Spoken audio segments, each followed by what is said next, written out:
tal amigos? Bienvenidos a un nuevo programa de Descubriendo la Verdad. Mi nombre es Emanuel Vallejos. Este es nuestro cuarto programa que venimos presentando el tema del libro de Apocalipsis, de las revelaciones de Jesucristo.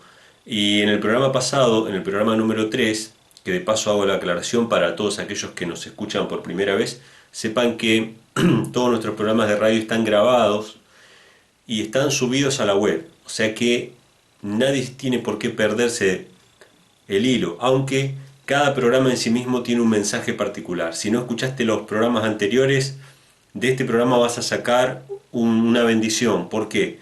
Porque toda la palabra de Dios es útil para enseñar, para corregir, para redarguir, para instruir en justicia, a fin de que el hombre de Dios sea enteramente preparado para toda buena obra.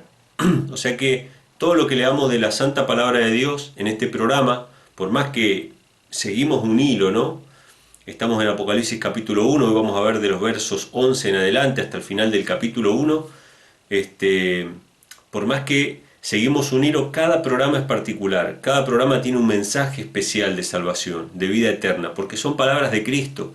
Y cada vez que escuchamos a Cristo nos gozamos en su palabra porque sus palabras son vida para nosotros. Son vida, son el aliento de vida que necesitamos para seguir adelante en este mundo oscuro que está manchado por el pecado, pero que aún así, con toda esa oscuridad y esa maldad que existe, se pueden ver todavía los destellos, se pueden ver todavía las vislumbres del amor de Dios en la creación, en la obra de la creación, en la naturaleza, en la inocencia de los niños. Se puede ver todavía la obra y la mano creadora de nuestro Padre amoroso y de que todo lo que Él creó, lo creó con un propósito de amor para el ser humano. El libro de Apocalipsis que estamos estudiando en estos programas revela justamente a Cristo como el centro de este libro. A Cristo como, vamos a verlo hoy, Cristo como el divino sumo sacerdote. Creo que ese va a ser el título de este programa, nuestro divino sumo sacerdote. Y vamos a ver varios aspectos de Jesucristo. Decía que si no pudiste escuchar los programas anteriores, están colgados en la web, en infonom.com.ar.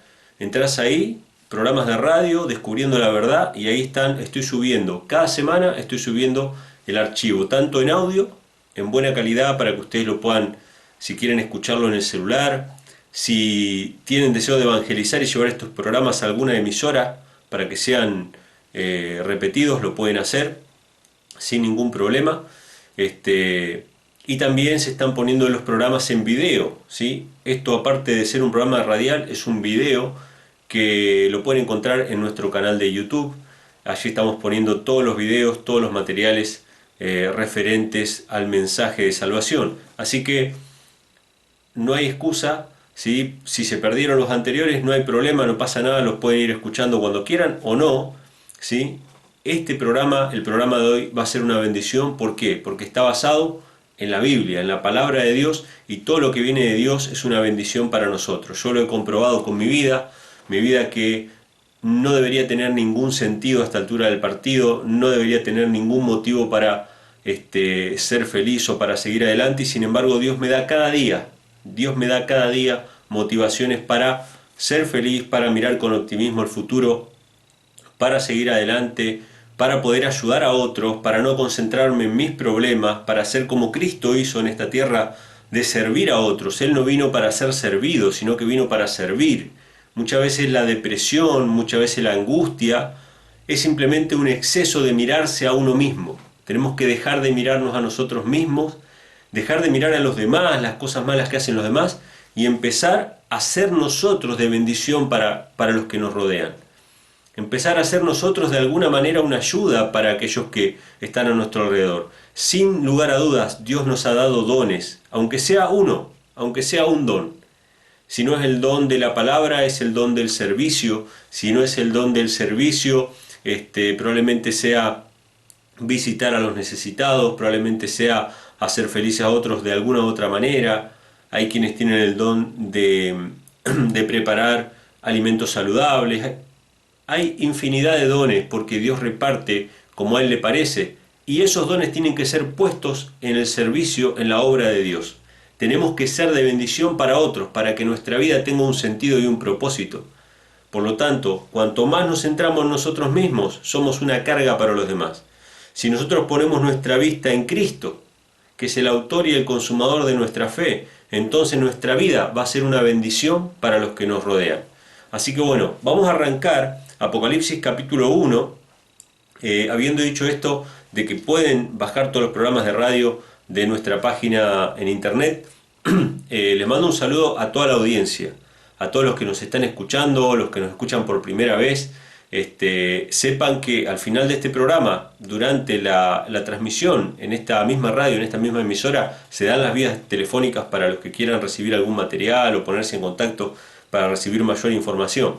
Pero si no, en internet, infonom.com.ar, ahí tienen mucha información, muchos videos en el canal de YouTube que es Infonom.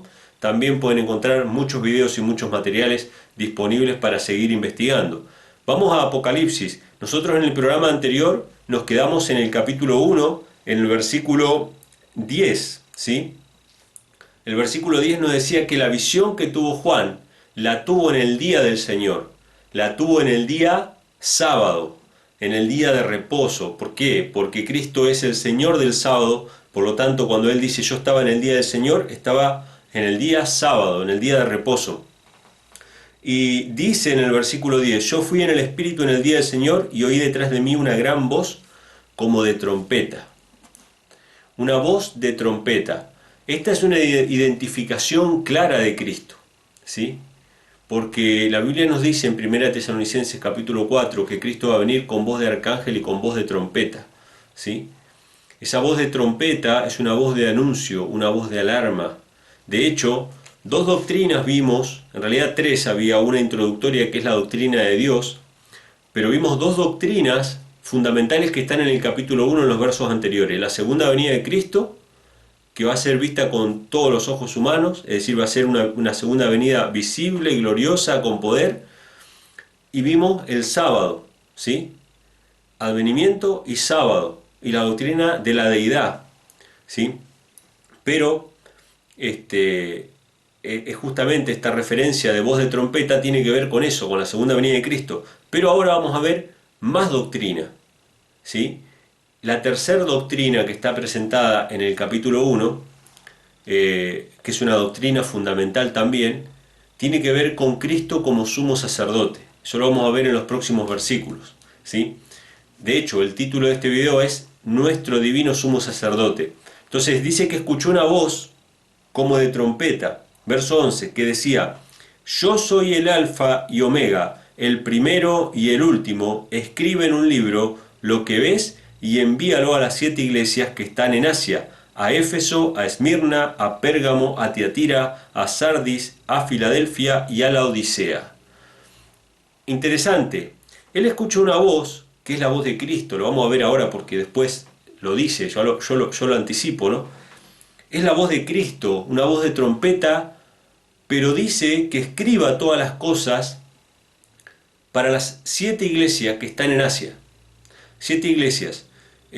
Asia Menor, o lo que es conocido como Asia Menor, lo que actualmente sería Turquía, ¿sí? En esa zona de lo que vendría a ser Medio Oriente, ¿sí?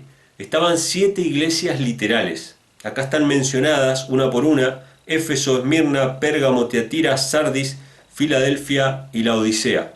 7 iglesias literales, o sea, 7 congregaciones puntuales a las cuales recibieron el Evangelio, en algunos casos del apóstol Pablo, ¿sí? O de otros de los apóstoles, pero mayoritariamente del apóstol Pablo, que recorrió toda esa zona predicando el Evangelio, y ahora Dios dice que hay que escribirle a esas iglesias particulares. Todo el libro de Apocalipsis está escrito y dirigido hacia esas 7 iglesias. Pero como el libro de Apocalipsis es un libro simbólico, y cada símbolo tiene su significado, en la Biblia el 7 es un número que habla de lo que es completo, de lo que es,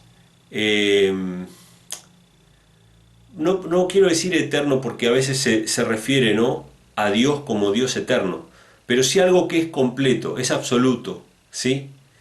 Y las iglesias si bien eran iglesias físicas reales que existían, es decir, congregaciones que existían en Asia Menor en el primer siglo de la era cristiana, de hecho hay ruinas de las sinagogas donde se reunían, o de los lugares donde se reunían en estas ciudades, por cierto, con mucha influencia del paganismo, de la filosofía griega y bueno, todo lo que era la cultura romana en sí, pero que prosperó el Evangelio de Cristo y se hizo muy notorio esto. Y en estas 7 iglesias Dios les manda estas cartas. Si bien estas iglesias existían literalmente, son un símbolo de la iglesia de Dios en todos los siglos posteriores a la era cristiana hasta nuestros días. Es decir, las cartas a las 7 iglesias, en ese orden en que están, ¿sí? La iglesia de Éfeso, Esmirna, Pérgamo, Tiatira, Sardis, Filadelfia y Laodicea, es el orden cronológico y los diferentes estadios por los que pasó la iglesia de Cristo hasta los días de la actualidad. Nosotros estamos viviendo en la época de la iglesia de la Odisea, que en el próximo programa vamos a entrar directamente con las 7 iglesias. No sé si vamos a llegar a analizar a todas, pero vamos a meternos con las 7 iglesias. Y vamos a ver cómo cada una de las características de estas 7 iglesias representa un periodo de la historia de la iglesia de Cristo después del siglo I. Ustedes saben que la Biblia, históricamente, digamos cronológicamente, llega hasta el siglo I. Es decir, se cuenta la historia de los apóstoles, la iglesia primitiva, y Juan es el último testigo presencial de Cristo, que muere en el siglo I. Pero después siguió habiendo una iglesia de Dios, siguió habiendo un pueblo de Dios, que Apocalipsis lo representa como una mujer que fue perseguida, huyó al desierto, etcétera, etcétera, lo vamos a ver más adelante. Y esa historia de la iglesia está registrada en las 7 iglesias que están aquí. Cada una de estas iglesias particulares representa un periodo de tiempo en el cual la iglesia fue atravesando diferentes facetas. Algunas facetas fueron buenas y otras fueron malas. Hasta la apostasía fue registrada en estas 7 iglesias, que lo vamos a ver en el capítulo 2 y 3, si Dios quiere, la semana que viene, en el próximo programa. Pero bueno, esto va dirigido a las 7 iglesias, pero lo que quiero destacar del versículo 11 es que Cristo, el que habla aquí, ahora Él dice: yo soy el alfa y el omega, el primero y el último. Nosotros habíamos visto en el versículo 4 del capítulo 1 que el que era el alfa y el omega era el Padre, ¿sí? Desde el versículo 4 en adelante, ¿sí?, que decía: Juan a las 7 iglesias que están en Asia, gracia sea con vosotros y paz del que es, el que era y el que ha de venir, y de los 7 espíritus que están delante de su trono. El que es, el que era y el que ha de venir era el Padre, ¿sí? Y en el versículo 8 dice: yo soy el alfa y el omega, el principio y el fin, dice el Señor, que es el que era y el que ha de venir, el Todopoderoso. Sigue siendo el Padre. Pero ahora Cristo usa la expresión: yo soy el alfa y la omega. No es distinto a muchas de las veces en que Cristo, durante su ministerio público aquí en la tierra, dijo: yo soy el buen pastor, yo soy la vid, yo soy el pan, yo soy esto, yo soy lo otro. Esa expresión, yo soy el que soy, es el nombre que habla de la divinidad de Dios, que habla de su eternidad, que habla de su esencia y de su característica, de su naturaleza, de que es el único que es por sí mismo. Todos los seres del universo dependen, su vida depende de la fuente de la vida, que es Dios, pero Dios existe por sí mismo. Dios existe por sí mismo, por eso su nombre es yo soy el que soy. Jehová, o Jehová, como lo recibimos nosotros en español. Jehová significa el que existe por sí mismo, el que tiene vida en sí mismo. Ahora, la Biblia nos dice en el Evangelio de Juan, vamos a ir al Evangelio de Juan, capítulo 5, Cristo, hablando acerca de sí mismo, nos dice lo siguiente, en Juan capítulo 5, versículo 26, dice así: porque como el Padre tiene vida en sí mismo, así dio también al Hijo que tuviese vida en sí mismo. Interesante. Dios el Padre es Jehová, el que tiene vida en sí mismo. Yo soy el que soy. El Padre le dio al Hijo también tener vida en sí mismo. O sea que Cristo tiene una vida que no procede de nadie, sino que es una vida original de Él, y Él es tan divino como el Padre. Que Cristo diga yo soy el que soy, que Cristo diga yo soy la vid, que yo soy el camino, la verdad y la vida, eso nos está diciendo de que Cristo es divino como el Padre.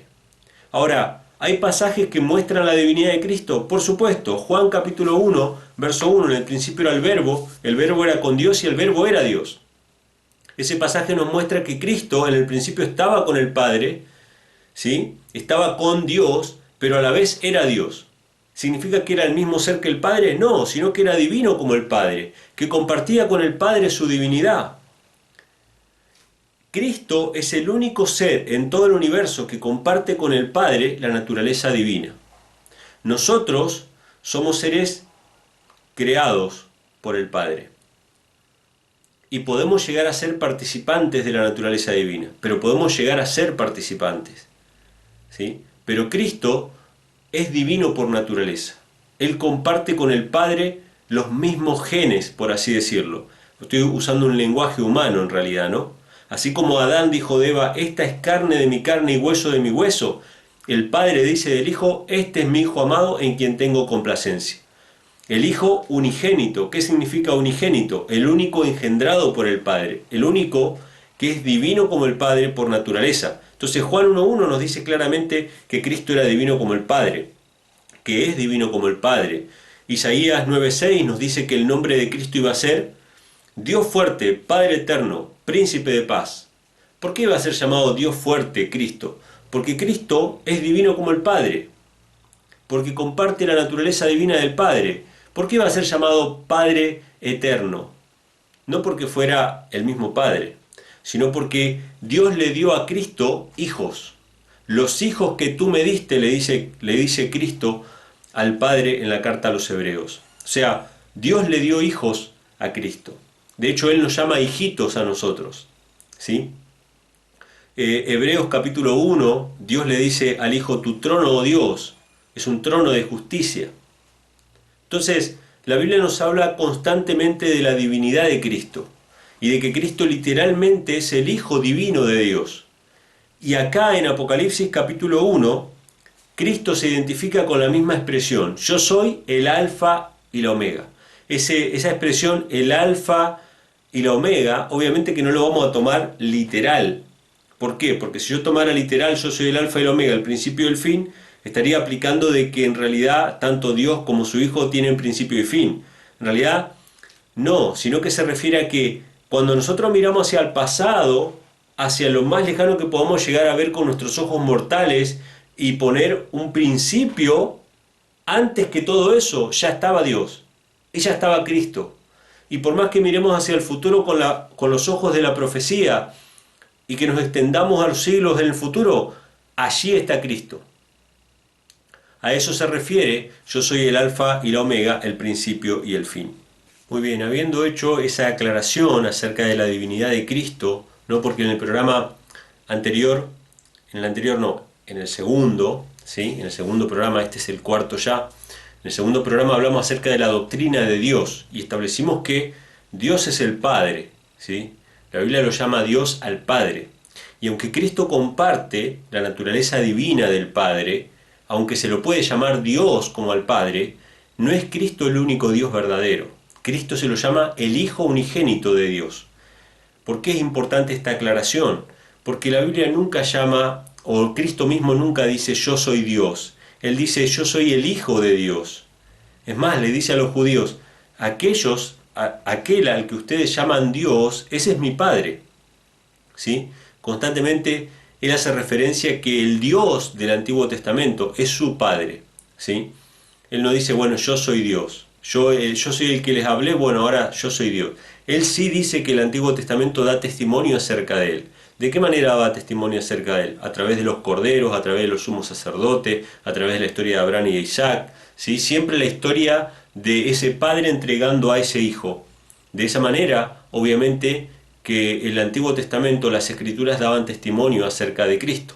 Pero volvamos a Apocalipsis, ya hemos pasado el versículo 11 y dice el 12: me volví a ver la voz que hablaba conmigo y vuelto, vi 7 candeleros de oro. Acá vamos a hacer una declaración. Lo primero que nos invita a pensar este pasaje de los 7 candeleros de oro es en el candelabro de 7 brazos del Antiguo Testamento del santuario. Y aunque podría ser apropiado que apliquemos ese símbolo en este caso, de hecho las referencias a pie de página o las referencias marginales de la misma Biblia, a mí por ejemplo me lleva a Éxodo 25:37. ¿De qué nos habla Éxodo 25:37? Del candelabro de 7 brazos. Acá se está hablando de que hay 7 candeleros, que es distinto a un candelabro. Un candelabro es un solo mueble que tiene 7 brazos y en cada brazo una lámpara. Sin embargo, 7 candeleros son 7 muebles distintos, ¿sí? Son como 7 lámparas distintas, que están dispersas, de hecho, en esta visión, porque Juan ve a Cristo que está en medio de los 7 candeleros, o sea que ni siquiera están juntas formando un solo mueble. Por lo tanto, esta no es una referencia directa al santuario, aunque podría aplicársele. Sin embargo, nosotros vamos a ser rigurosos en este sentido, porque vamos a ver que en el capítulo 4 y 5 nos aparece el candelabro realmente, que tiene más que ver con los 7 espíritus que están delante del trono, que con estos 7 candeleros. ¿Sí? Hago esta salvedad. Al final del capítulo 1 se nos dice qué son los 7 candeleros, directamente. ¿Sí? Son directamente las 7 iglesias. Pero vamos a avanzar en orden. Dice el versículo 12. Dice que vio 7 candeleros, el 13. Y en medio de los 7 candeleros, uno semejante al Hijo del Hombre, vestido de una ropa que llegaba hasta los pies y ceñido por los pechos con un cinto de oro. Ahora sí se nos presenta a Cristo, el divino Hijo de Dios, en medio de los 7 candeleros. Esos 7 candeleros son las 7 iglesias. Eso está en el versículo 20. Vamos a adelantarnos, así avanzamos con el símbolo. Dice el misterio vamos con la segunda parte del capítulo, del verso 20. Dice los 7 candeleros que has visto son las 7 iglesias. Entonces, Cristo está en medio de los 7 candeleros. ¿Por qué es importante esto? Porque es Cristo el que está dirigiendo a su iglesia. Es Cristo el que está pastoreando a sus hijos. Y esas 7 iglesias, ya mencionamos que es la iglesia de Dios durante diferentes siglos, durante la historia de la era cristiana, que lo vamos a ver en el programa próximo. Pero dice algo particular, que sí nos lleva al santuario. Dice que tenía una ropa que llegaba hasta los pies y ceñido por los pechos con un cinto de oro. Las referencias marginales, en este caso, nos llevan a un texto que es muy adecuado. Éxodo 28:4. Vamos a Éxodo 28:4. Dijimos acá en este programa que vamos a estar comparando Apocalipsis con el resto de las Sagradas Escrituras para poder comprender verdaderamente los símbolos que son presentados aquí. En Éxodo capítulo 28, versículo 4, dice así: los vestidos que harán son estos, el racional y el efod, y el manto y la túnica labrada, la mitra y el cinturón. Hagan pues los sagrados vestidos a Aarón tu hermano y a sus hijos para que sean mis sacerdotes. En el versículo 31 aparece nuevamente, dice: harás el manto del efod todo de jacinto. ¿Sí? Y en el versículo 34 dice: una campanilla de oro y una granada, una campanilla de oro y una granada por las orillas del manto alrededor. Estas son las vestiduras del sumo sacerdote. Estas vestiduras que llegaban hasta los pies, ceñidas con un cinto en el pecho de Cristo, no son ni más ni menos que las vestiduras del sumo sacerdote. Por lo tanto, aquí sí hay una referencia al santuario del Antiguo Testamento. Acá sí hay una referencia de Cristo como nuestro sumo sacerdote. Vamos a profundizar un poquito acerca de esto. ¿qué hacía el sumo sacerdote? El sumo sacerdote era el mediador que se presentaba delante de Dios. Dios se presentaba, aparecía en el lugar santísimo del santuario terrenal, y el sumo sacerdote tenía que presentarse delante de Dios una vez al año en el día de la expiación, entrar al lugar santísimo, pero durante el resto del año entrar al lugar santo, delante del candelabro, ministrando con los panes, con el incienso. El incienso representaba las oraciones del pueblo de Dios, pero básicamente la función del sumo sacerdote era mediar entre Dios y el pueblo. La ira de Dios por los pecados del pueblo tenía que ser satisfecha con la sangre de los corderos y de los machos cabríos, en cada una de las fiestas solemnes. En cada día se sacrificaban animales, cada día de la semana, incluso los sábados se sacrificaba doble, y en las fiestas solemnes también habían más sacrificios constantemente. ¿Por qué? Porque el pecado únicamente era expiado por la sangre. Pero esa sangre de esos animales en realidad no estaban lavando literalmente el pecado de nadie, eran simplemente un símbolo de la sangre del Hijo de Dios que iba a ser derramada para salvación de toda la humanidad. Obviamente que, aparte de sacrificar los animales, esa carne por lo general, en muchos casos, no en todos, pero en algunos de los casos, se consumía, la consumían los sacerdotes, ¿sí? Pero más allá de eso, lo que Dios quería enseñarle al ser humano, desde que Adán cayó en el Edén, era que sin sangre no hay remisión de pecados.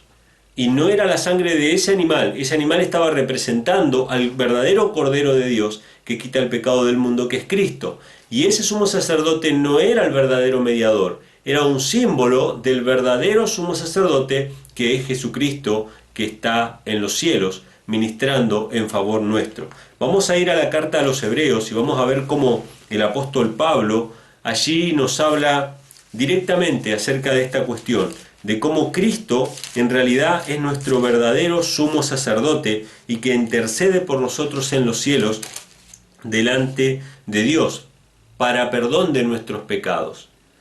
Vamos a suponer que nosotros solamente vemos a Cristo como el Cordero, ¿no? Cristo es el Cordero simplemente, ¿no? Que murió por nosotros. Está perfecto. Eso es lo que predican la mayoría de las iglesias cristianas. Eso está muy bien. ¿Por qué? Porque nos ayuda a acercarnos a Dios por medio de la sangre del mediador. Es decir, el Cordero muere en nuestro lugar. Eso está perfecto. Pero en realidad el sistema de sacrificios era más complejo que simplemente la muerte de un animal. Había un sumo sacerdote que tenía que presentar esa sangre delante de Dios. Entonces, si yo veo a Cristo solamente como un cordero muerto, entonces yo estoy viendo la mitad del Evangelio. Hay otra parte del Evangelio donde Cristo no es simplemente un cordero, sino que también es sumo sacerdote delante de Dios el Padre. Acá tenemos la cuarta doctrina, la doctrina de Dios, la doctrina de la segunda venida de Cristo, la doctrina del sábado y la doctrina del santuario celestial, de Cristo como sumo sacerdote.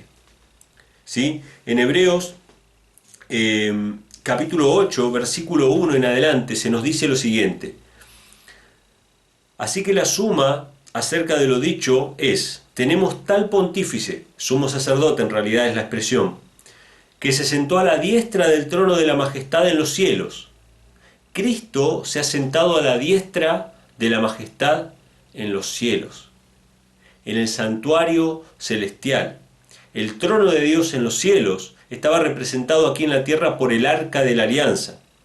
Y esa arca de la alianza estaba en el lugar santísimo del santuario terrenal. Ahora la Biblia nos dice que Cristo se presenta en los cielos a la diestra de Dios.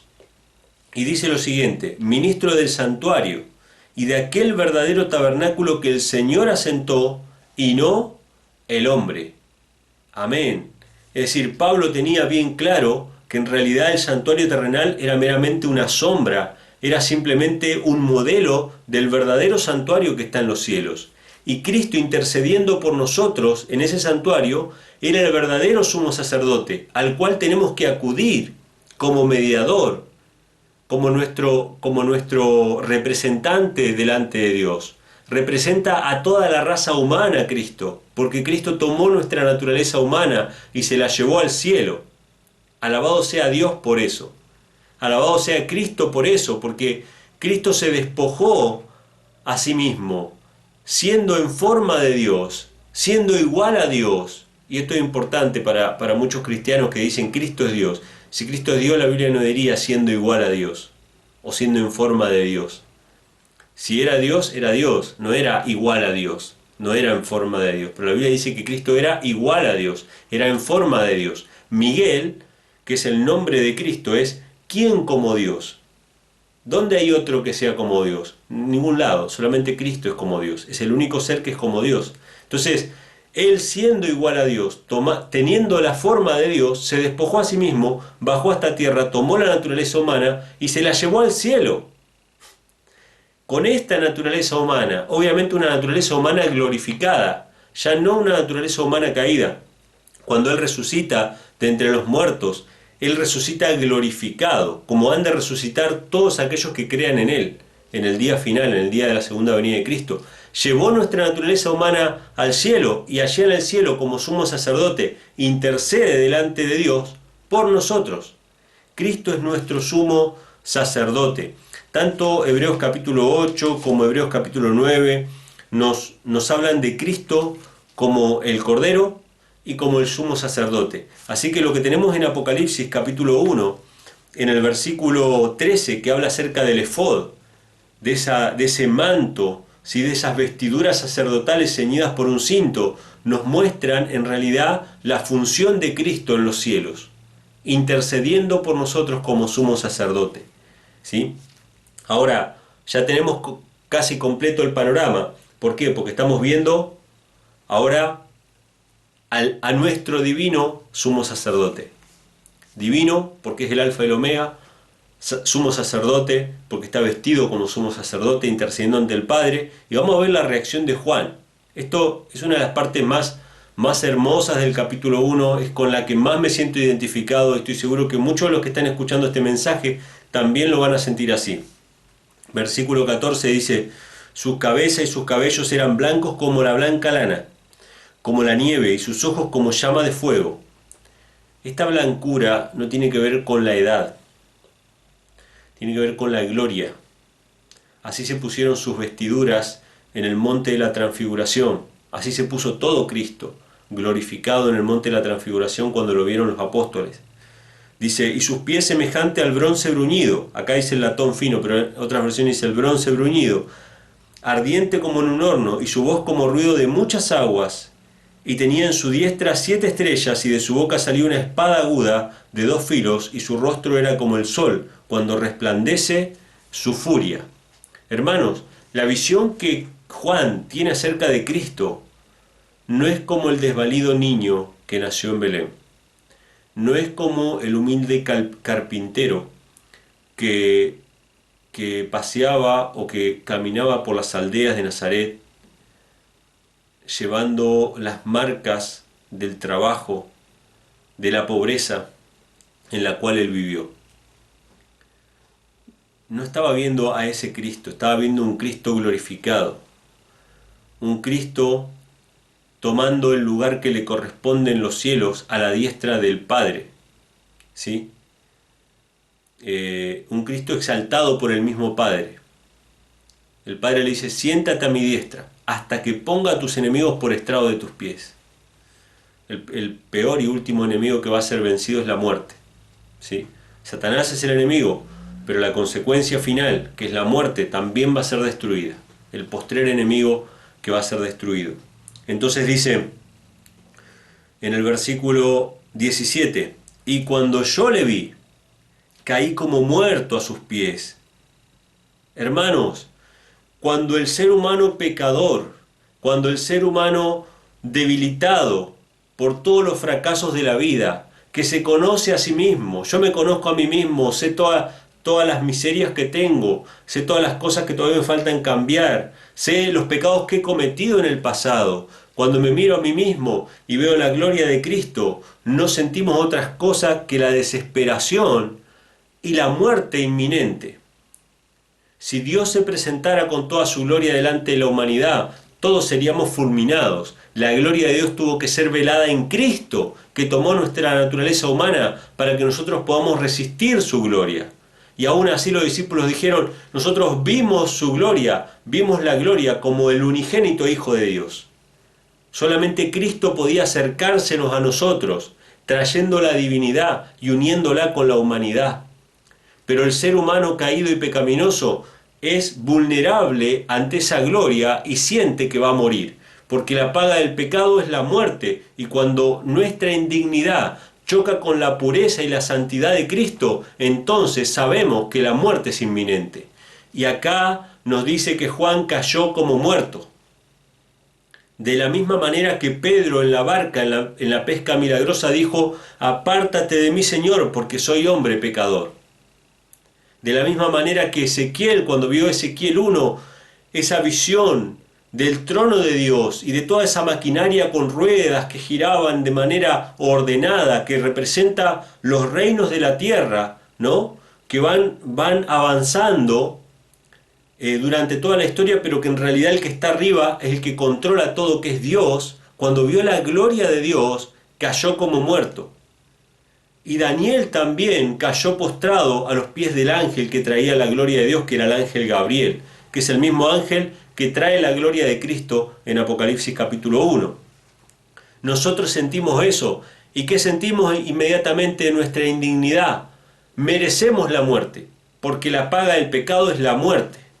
Eso está escrito y eso se nos presenta constantemente delante de nosotros. Pero en el versículo 17, la segunda parte dice, y él puso su diestra sobre mí, diciéndome, no temas, yo soy el primero y el último, y el que vivo y he sido muerto, y he aquí que vivo por los siglos de los siglos, amén, y tengo las llaves del infierno y de la muerte. Alabemos el nombre de Cristo, mis hermanos, alabemos a Dios por su infinita misericordia. Nuestra indignidad nos hace caer como muertos, pero la misericordia de Dios hace que Cristo ponga su mano en nuestro hombro, que nos toque como un hermano, como un amigo, cuando Él es el Rey del cielo y de la tierra. Sin embargo, se compadece de nosotros, pecadores miserables, y nos dice esa frase que se repite, según dicen, 365 veces en la Biblia, que es, no temas. No temas. Hermanos, Satanás pone en nuestro corazón el temor, y sobre todo el temor de la muerte, y el temor de lo que vaya a pasar después de la muerte. Pero el amor de Dios quita de nuestro corazón el temor, aun cuando estemos por enfrentar la misma muerte. Porque Cristo le pone la mano y le dice, no temas, yo soy el primero y el último. Y se identifica con la humanidad sufriente diciendo, yo soy el que estuvo muerto y vivió. La muerte no va a ser para siempre. La muerte no es el final absoluto, porque yo tengo las llaves de la muerte y del Hades. La muerte es un enemigo vencido. ¿Dónde está, oh muerte, tu aguijón? ¿Dónde está, sepulcro, tu victoria? La muerte va a ser sorbida en victoria. A la final trompeta, cuando Cristo venga y resucita a los suyos, así como Él mismo resucitó. Cristo nos está diciendo que así como Él estuvo muerto y vivió, Él puede hacer que nosotros, aunque vayamos al sepulcro, podamos vivir nuevamente. Y yo sé que mucha gente ahora está enfrentando esta cuestión de la muerte, ya sea que perdió un familiar, o que está quizá ahora en un hospital, simplemente esperando porque ya no hay nada que hacer. Cristo te dice, no temas, yo estuve muerto y viví. Yo estuve muerto y viví.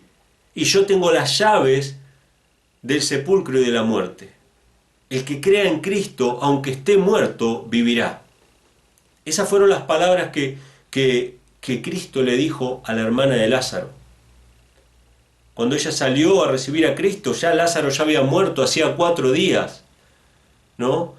Y ellas le recriminaron a Cristo y le dijeron, si tú hubieses estado aquí, mi hermano estaría vivo hoy.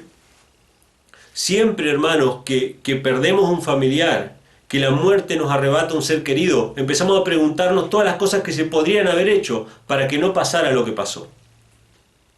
Eso es propio de la naturaleza humana, siempre buscamos una explicación. Si hubieras estado aquí, si hubiésemos hecho esto, si hubiésemos hecho aquello. Pero todos, hermanos, estamos condenados al mismo destino, a la muerte. Algunos más jóvenes, otros más ancianos, otros en el vientre de sus madres. Y empezamos a preguntarnos, si hubiese pasado esto, si hubiese hecho aquello. No teman, no teman. Cristo en su plena juventud, en el vigor de la juventud, fue quitado de esta tierra, con furia, con odio, delante de todo el mundo, humillado como un delincuente. Si fuera hoy en día, frente a todas las cámaras de televisión, y todo el mundo insultando, y todo el mundo sacándose fotos, ¿no?, para subir a la red de la tortura y del martirio. Si fuera hoy en día, pero en aquella época todos burlándose, todos gritándoles cosas, todo tratando de capturar el momento para después ir a contarlo a otro con esa morbosidad propia del ser humano pecador. Cristo murió de la manera miserable que nosotros merecemos morir, para que nosotros podamos vivir esa vida eterna que solamente Él merece vivir, porque fue el único ser en toda la tierra, el único ser humano que vivió una vida sin pecado. Entonces Cristo nos pone su mano sobre nuestro hombro y nos dice: no temas, ni a la muerte, ni al sepulcro, ni a nada. El perfecto amor de Dios, manifestado en el don de su Hijo, echa fuera el temor de nuestros corazones. No le tengas miedo a nada, porque yo estuve muerto y viví, y todos los que crean en Cristo van a vivir también. Y cuando salió la hermana de Lázaro a recibir a Cristo, y Cristo le dice: tranquila, tu hermano resucitará. Ella dijo: yo sé que resucitará en el día postrero. Ella creía en la resurrección en el día final. Y Cristo le dice: el que cree en mí, aunque esté muerto, vivirá. No dice aunque esté muerto, vive ahora, sino vivirá. ¿Cuándo vivirá? En el día de la resurrección.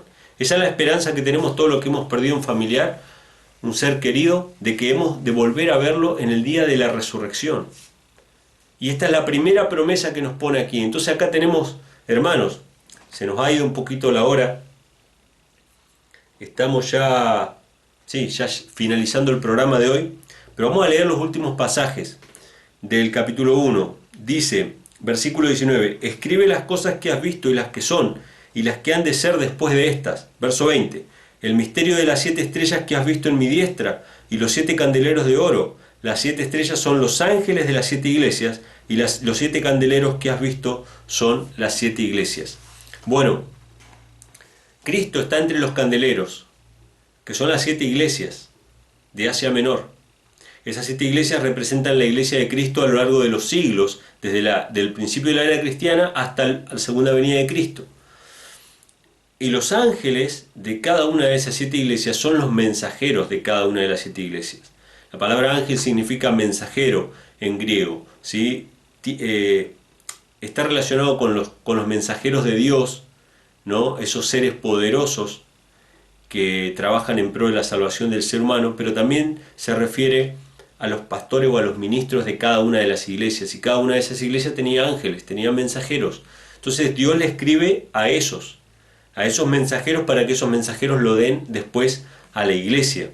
Pero ¿qué vemos entonces en este capítulo 1? Ya lo cerramos a este capítulo 1, vamos a saltar al mensaje a las 7 iglesias en el próximo programa. Vemos que está presentada la doctrina de Dios, está presentada la segunda venida de Cristo, está presentado el sábado como día de reposo, está presentado el ministerio de Cristo como sumo sacerdote, la divinidad de Cristo, y está presentada el tema de la resurrección de los muertos, ¿sí? Y de que en el día final, en el día de la segunda venida de Cristo, la muerte va a ser destruida para siempre, ¿sí? Esto es todo por este programa. Creo que ya hemos llegado al horario.